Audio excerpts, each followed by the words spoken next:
Hey guys, I haven't made a video on this channel for a while, and especially on this topic, and the topic is the splenic flexure syndrome. I want to make it very clear, and I guess I have in all my other videos, that I don't have that diagnosis. Doesn't mean I don't have it, it just means I haven't gotten the diagnosis. And since I've known I've had this, and my doctors, my doctor and other people that I've seen haven't said otherwise, and good luck getting the diagnosis is what I'm saying. The only way that I can imagine people actually get this, and there's several reasons, and I'll tell you why mine happened,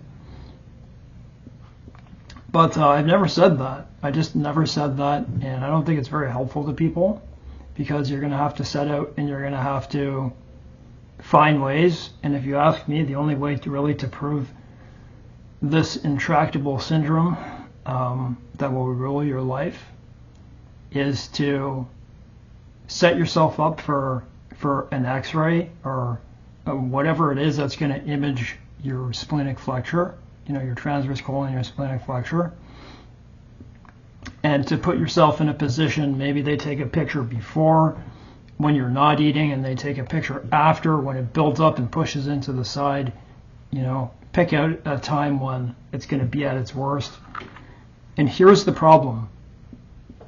So go ahead and try to search, and go search through the literature. I spent at least a couple of years looking through the literature. I can explain this very thoroughly in a way that I've never heard anyone else do this or make a video. Maybe someone has made a video since. I believe I'm the only person who makes these videos on the splenic flexure syndrome, because this is it's really unknown. And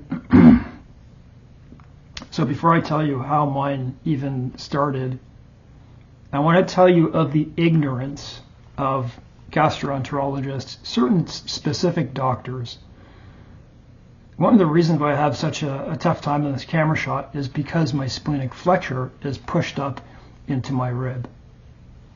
And there may be people who say, oh, I've had, I get a pain below the rib and stuff like that. You have no idea. You would know if this was all the time. And there are times where it lets off, but this is one thing that it's always going to be there. It's always going to be there. And the only time I think you can ever get rid of this is well, maybe in my case, which I'll tell you in a second, which may be due to it may be a mechanical reason. But for other people, this just starts out of nowhere. But I spent so much time, about 2 years, I don't mean all the time, but I spent a lot of time looking into this. I'll tell you the ignorance in a second. And I went through all the literature, and people ask me, can you pull up this or pull up that? And if you're asking me to remember all the stuff I looked through, this is probably the worst abdominal syndrome there is, over colitis, Crohn's, all of them, for specific reasons. It's a syndrome of persistent colic that will bring you to your knees, that will stop your life completely. So imagine your transverse colon riding up into your rib, and it can't make that turn.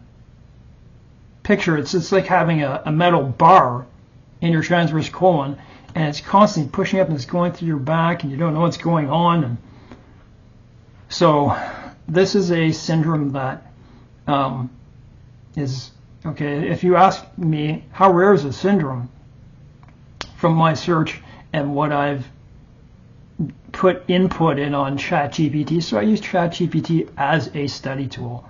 I give it the information and I try to figure out, it's probably 1 in 100,000, if not more.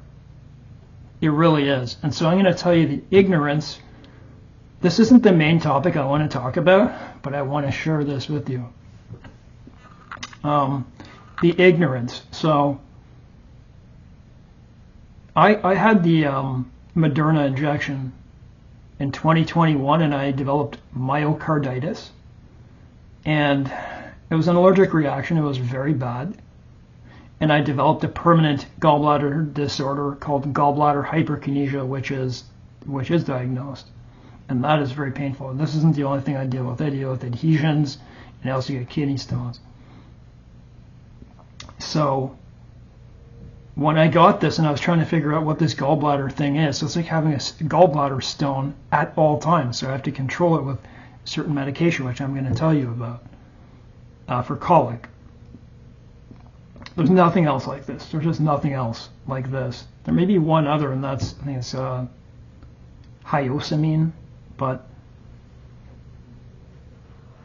so I get this. I'm damaged by this, by Moderna. I'm damaged by Moderna. You know, COVID, right? Who cares when you say this, right? And so I had my diagnosis, and so at the point where I'm about to go to the gastroenterologist, I waited a year, about a year and 2 months, just to see one. I live in Canada. And I couldn't drive then, so I brought my dad with me. Or my dad drove me there. He brought me there, and I said, "Yeah, go ahead, come in the meeting." And when I went in the meeting, this gastroenterologist, she said, "Is it okay if I bring this person into the meeting?" And I didn't know who they were until I realized later it was a drug representative. But I said to her, "Do you know what gallbladder hyperkinesia is?" And she said, "No, I don't know." And I was there because I wanted to get my gallbladder removed to stop all this colic. And a person deserves to have this out, but people don't want to be accountable in case something happens, okay? And so I believe she gaslit me about whether, she's a gastroenterologist, of course she knew what that was. And so I didn't even bring up the splenic flexure syndrome in any, I believe I said it, and that I was looking for a diagnosis. I didn't go further. She said, "I don't know what either are." I don't know what either one of those are. So I don't know if she was. Anyways, I walked away and asked my dad, who was a leading doctor in my country, anyways, I asked him and I said, "Do you think she gaslit me?" And he agreed that this woman gaslit me. These are the things that can happen to you and things that you'll deal with that'll get you so frustrated, you have no idea.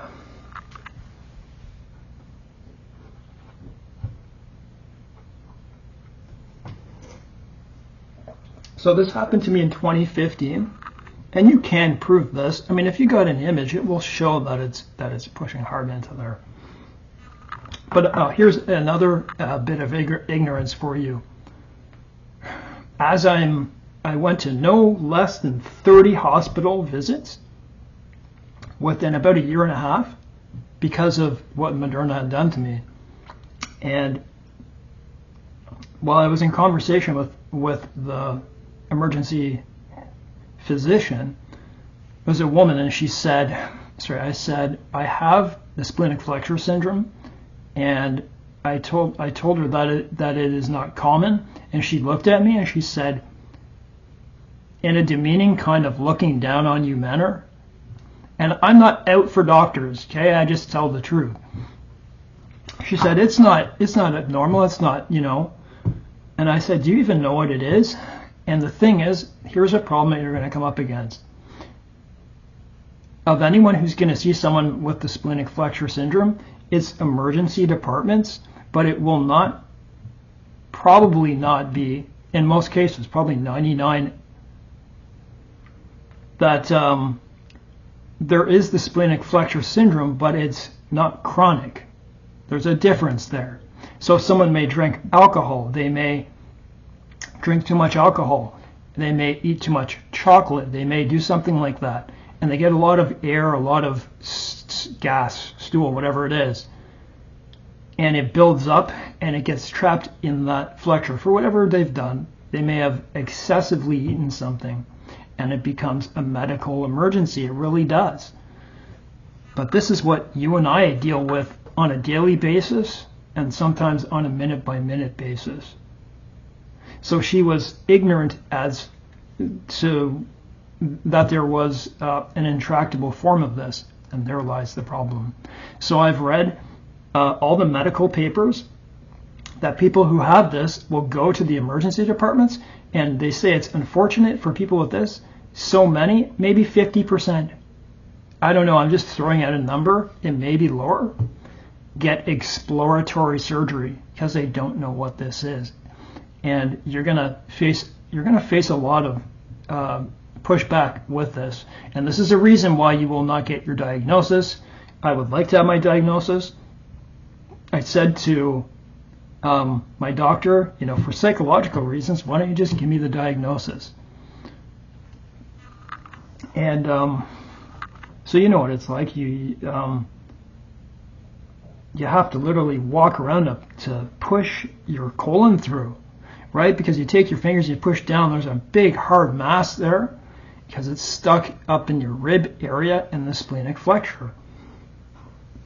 And it's very uncomfortable. It can make you breathless, like now. It can make you feel like you're having a heart attack. The pain goes through your back, from the rib to the back. It's called referred pain. Sitting down for too long, it's like it causes you a lazy bowel. It's like you sit too long, and when you get up, you gotta walk. You feel like you're going nuts sometimes. And this is the one syndrome, abdominal syndrome, that will literally, from my belief, from what I've looked, from what I suffered with, change your personality. No, I don't mean give you a different, like a personality disorder. That's not what I mean. You'll appear restless. You'll appear agitated. And someone could look at that and be like, oh, that's something emotional. But it isn't. And the way you can tell is when it lets off, or when you're medicated, it stops. I don't know. They have to catch up with technology and all that type of stuff. And so that'll bring me into my next thing. How did I even get this? I had major surgery in 2007, from my sternum to my pelvis. They had to open everything up. Now I got a lot of adhesions as a big cause of this. That's what they say. Because if those adhesions tighten too much, mechanically, it could hem your transverse colon in tighter, and that is what happened likely what happened in my case, because you can see my belly button is pushed up, so you can see how much that scar has shrunk and pulled in. But the thing is, I had an operation on my splenic flexure, and they still won't give me my diagnosis. See, I was operated in 2 spots in my splenic flexure and another place of my colon. I forget exactly where. But, and then now I'm going to talk about my last point, which is probably the most important point. Just give me a sec. And guys, you know what? When I do these videos, I have other channels too. Man, every 3 to 5 minutes, I got to get out of the picture. I gotta move, and it's unfortunate. But I believe with this medication, which is the reason I'm making this video, I believe with this medication, and it proves what this is too. I believe it does. Give me a sec.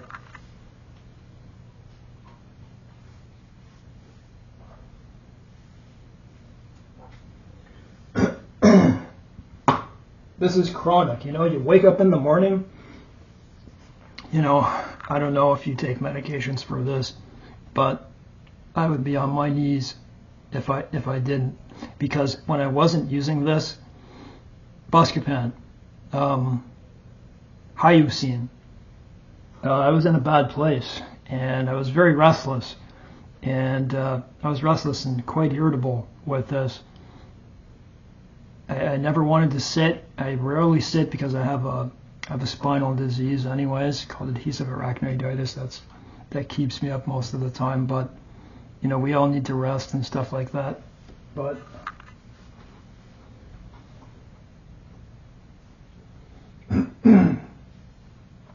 when I eat my dinner, I save my biggest meal, which is my dinner, for last on purpose, and because it's not nice after.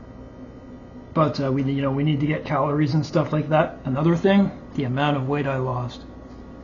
I was 185 pounds, let's say, and I went down like 50 pounds.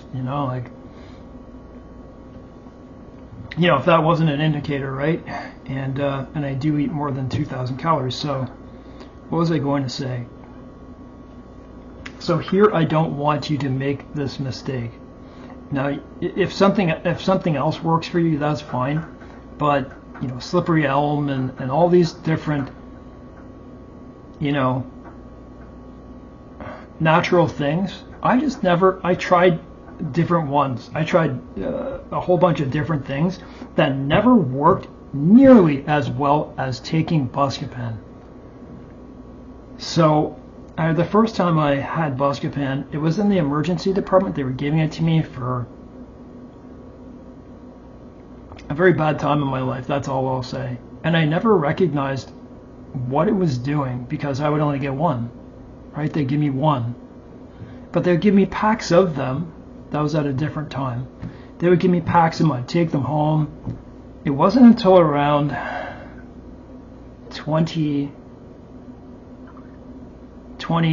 late 2015, 2016, that I recognized if I took one at every meal.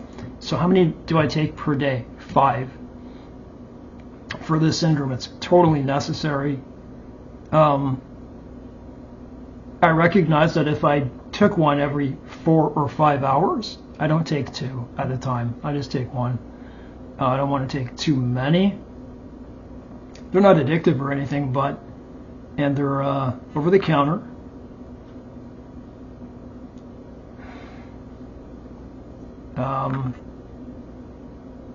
I noticed that if I took one and I kept doing that every 4 or 5 hours, I was able to do the things in my life that I couldn't do after this occurred. So it lets me think. So what is the difference anyways? Listen, there are times where I may have my mind somewhere else because I'm very busy and doing different things. And I take pain medication as well, okay? I suffer with a lot of pain other than that, and all in my abdomen too. What was I going to say? Yeah, I'm very careful about setting up my medication. You know, I have it like, you know, in a bottle labeled type thing, you know, morning, noon, you know, night, bed, that type of thing, or dinner and then bed, whatever. But I have to take pain meds before I eat. And what happens if I forget to take those? It's horrible. I don't even know. And there was only one time in my life where I didn't, where they had a recall and I couldn't get them. And since, believe me, I have a backup of these. But I went downhill pretty quickly and that was only just a number of days, and that didn't, you know. So when I take it, I become incredibly restless. I really start sweating and stuff, and you just know that something is wrong. So what it is just pushing so hard into there. You may feel really tired, but you're going to feel really restless. You're going to feel a lot of colic. You may vomit. You may, I don't know, but this is a syndrome of colic, and it's unfortunate that this isn't the only, would I call it a disease or a syndrome? This is, if they, you know, if you hear that, what is this? I think one of the only main websites that's brought up that this is an intractable syndrome is like WebMD or something like that. But, you know, it takes time with certain things. It's unfortunate that has to happen, that it has to be so slow that way, but that's what it is. I have another disorder too, disorder, disease, whatever you want to call it. It is not the same as IBS. They try to say it's in the same category, but obviously not the same. You know, you can't compare the colic pain in this to that. I think what they're connecting it with is that it causes a lot of bloating, a lot of, you know, gas and stuff like that. But man, I guess the last thing I'll say is this. And so Buscopan, and this little pill helps so much with eating. I just forgot my last point. Anyways, I make these videos yeah, I don't know when the last one I made on this topic was. I just want to be very honest about everything because I want to help you. Because I know what it's like to go through this. It's absolute hell. It's unfortunate that you have to walk through life with something so serious. This is serious. The splenic flexure is a very serious syndrome that will keep people at home. This will make you want to not be around people. That's how bad this is. Not because of the colic, because you know, what if you have a wife, a husband, a girlfriend, a boyfriend, and what are you going to do? Sit down for 5 minutes and then get up? That's what it's like. So that's why it's so much more important to have Buscopan. And if you don't have that in the States, I have never taken the other one that's supposedly similar, which is called hyoscine, which I don't know if it's an injection or I'd have to look again, but it's more a 24-hour formula. Look into it. But in any case, you can order them from Vietnam, the Philippines. You know, you can go on eBay, which is very good because they hold people accountable if they screw over people, and there's a money back guarantee. I've used it. They're very good. They're the cheapest, and on eBay, you'll see them in the Vietnam and Philippines and stuff like that. And if you're lucky enough, keep looking through them. See if you can get them for a quarter, 25 cents each. Well, that would be, to me, Canadian. But try to find a deal. And so that's if you're in the States. But I don't know if that's illegal for you to do. But it's they don't make them in the they don't produce them. They may also come from Mexico too, but. And you know, when I do a long video, I do videos that are an hour sometimes on other channels, but I pay afterward for staying still for so long. It's like it pushes up so much worse, and you have to walk and push it through. I guess I'll say this is the last thing. You can still have a life because I have so many pain disorders and the splenic flexure syndrome with that, and that gallbladder. Man, that gallbladder thing is very painful. I can't put my hand in my gallbladder, and I'm not going to do it. But you can still lead a life. Just think forward. Just think positive. God bless.